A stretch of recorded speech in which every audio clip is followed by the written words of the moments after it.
Hello everyone, this is Dr. Shijun Wang. In today's video, I'm going to continue working on the Chopin Third Ballade, and I hope to finish this whole piece in today's episode. Last time we stopped at measure 156, and if you really just look at the score, you see there is a double bar which rarely happens in the ballade or in any thoroughly written piece. And you see there is a transition, or there is a 4 flat key changing to a 4 sharps key. Okay, and if this is a theory class, the first thing a theory teacher would ask you is find a pivot chord. Yeah. However, the Chopin is really liberal when he transits to a different key, when he modulates. Here he used a common tone theory, meaning you just share the one same note of different chords, and then he just makes the modulation from that one note. Yeah, we see this from a lot of his etudes. Yeah, how he connects one etude from another. They always share one common tone, and then the new tone he keeps, but going to another key. So here we have.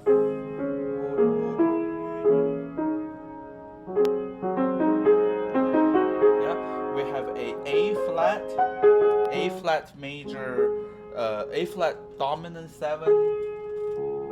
Yeah, so basically that same note which you have to hold is a tie, now change to C minor.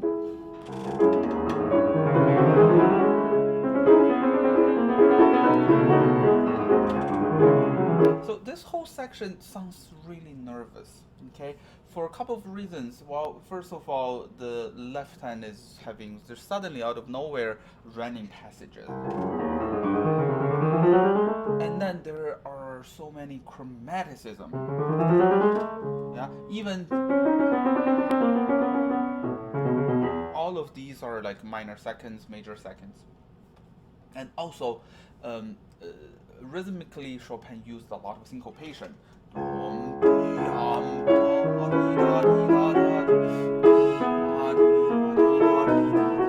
Yeah, so all of this creates tension. But one most interesting thing is how Chopin is actually bringing a hemiola in the left hand. The hemiola is really easy to explain. It's when you have something that related to 6 beats, you can have either 2 groups of 3 notes, yeah, 1, 2, 3, 1, 2, 3, or you can have 3 groups of 2 notes, 1, 2, 1, 2, 1, 2. Okay, so by now, most of the time this piece is in 2 groups of 3 notes, or 3 eighth notes. Yeah, so 1, 2, 3, 1, 2, 3, 1, 2, 3, 1, 2. Yeah, for 1, 2, 3, 1, 2, 3, 1, 2, 3, 1, 2, 3, 1, 2, 3. Yeah, so all of these are in 2 groups of 3. But here, and suddenly we have 4 note groups. These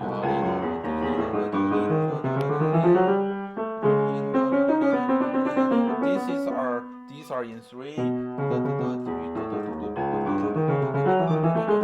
Yeah, so that creates kind of like something against the norm. And more importantly, if we always start from the first 16th note, and it's somehow very awkward, yeah, in terms of the technique. And if you have watched my Chopin Etude series, I had one episode on Opus 10 number 4, especially focused on the grouping and how Chopin plays the tricks with us. He doesn't put the comfortable grouping from the first note on the downbeat. Yeah, so if we start, well, for right hand it's not too bad, but it has so many refraction counts, so it goes up and down, up and down. But if we switch the grouping on the third note, yeah, it becomes something super easy.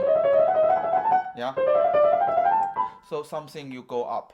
And here again, for left hand, going towards the left is easier than for the left hand going towards the right side. So this is exactly going towards the right side. It's almost like you're using the backhand. Yeah, when you play tennis, of course, you play any racket games, forehand is more comfortable and it's more powerful than the backhand.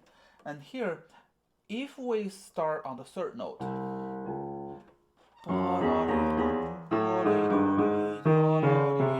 everything becomes easier instead of that. Yeah, just a little twist in the thinking, then it becomes easier. And from 163, yeah, these we can put them back into 3/8 notes per grouping. The next part, you have this. Yeah. Yeah, it really reminds me of the Una Campanella by Liszt. And here, yeah, this.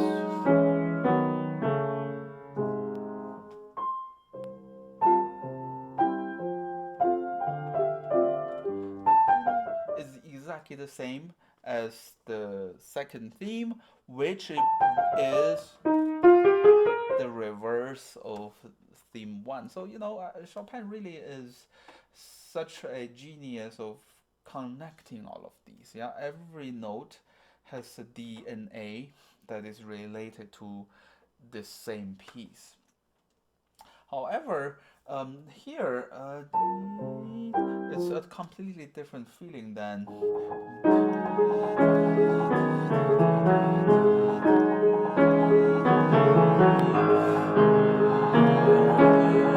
of course this is building up to something and it's very, very serious. And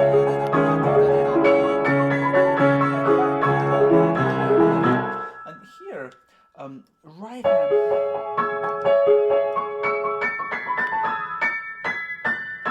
we have to pay a lot of attention to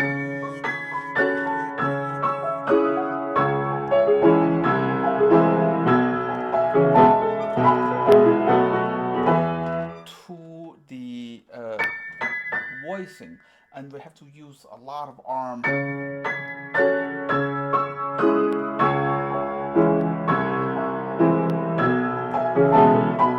And of course this is too far for our eyes to catch the fingers. So what we do is we feel the keys.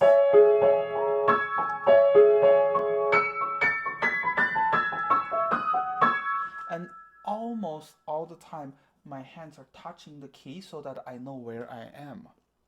Okay, if we ever watched any, there are numbers of famous and excellent pianists who are blind.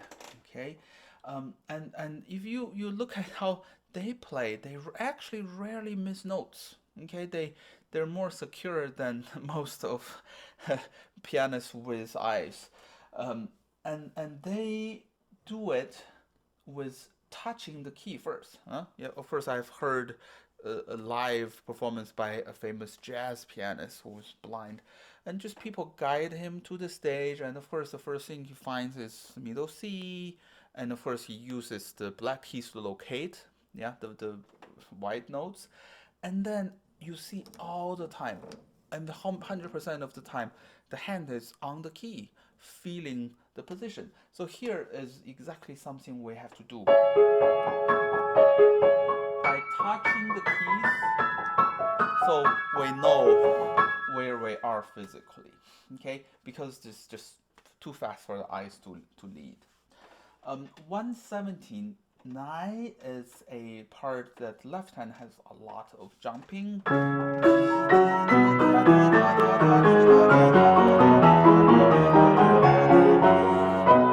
And again, I would like to switch the grouping. So instead of I'm thinking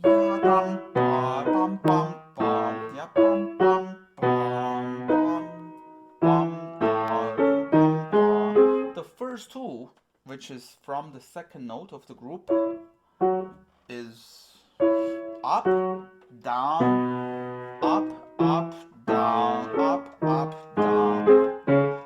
And in this way, all notes are going towards the same direction. It makes it much easier. And then the next part, I use this weird fingering, which is third finger on top of my second finger, whenever I want to produce something that is deep. Yeah.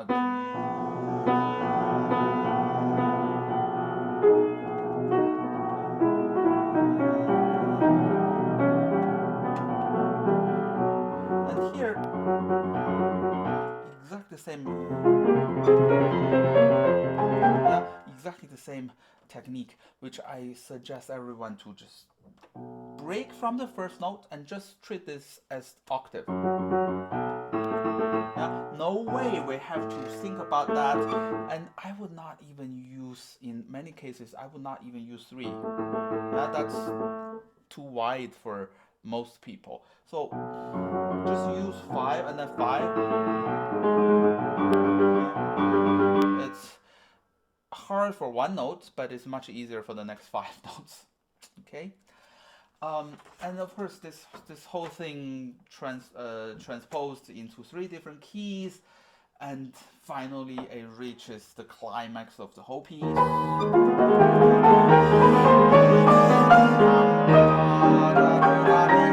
And every time this reminds me of exactly same writing. Left hand here, right? You can't deny this is from the same composer. And a lot of arm, a lot of slower touch.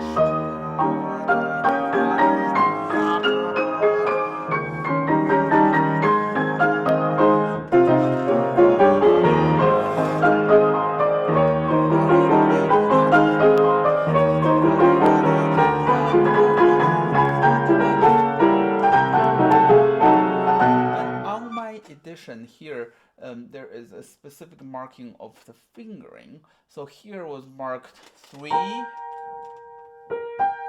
and then 1, 2, 5 and then 1, 2, 3. Okay, I guess Chopin really had a flexible hand that this is okay for him and that is okay for him. What's the point of this? Is to make sure the A is clear. So I heard so many people playing this like that. Yeah. If they use 1, 3, 5 and then 1, 2, 4, then the second note really does not pronounce anything. So can we really use this finger? I guess the real solution is not the fingering, or it's not only the fingering, it's the motion. We have to have a brand new motion on the A. So give it a extra boost of energy. So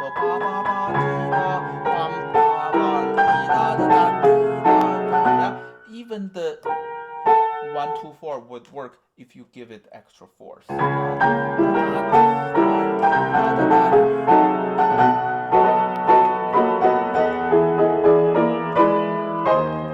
here I would drop both in volume and in time a little bit.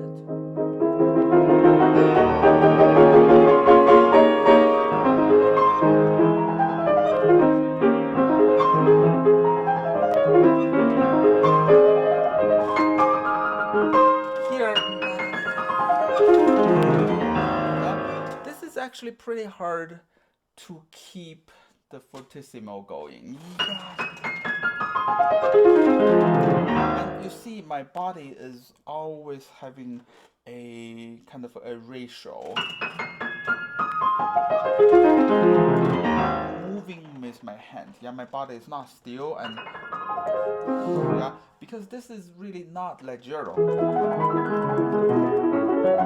Yeah, this is not something you can play with leggero sound. This is something deep. Yeah.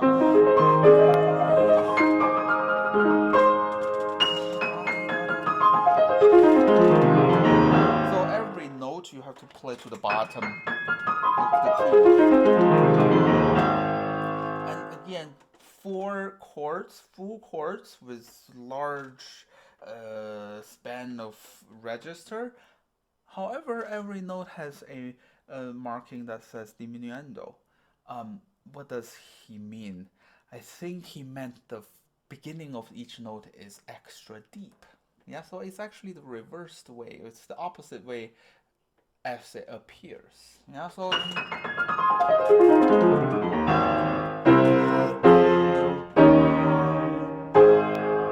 and also between the notes they're not connected. They're not, but okay. So in many ways, the third ballade is very similar compared to the first ballade. Yeah, but everything in terms of the scale smaller. So for people who want to learn first ballade, I really strongly recommend people to learn the third one first. Okay, well, thank you for watching. The next time I see you, I'm going to talk about the second ballade so that I can finish the whole ballade, Chopin 4 ballade series before my school starts. Thank you for watching. See you next week.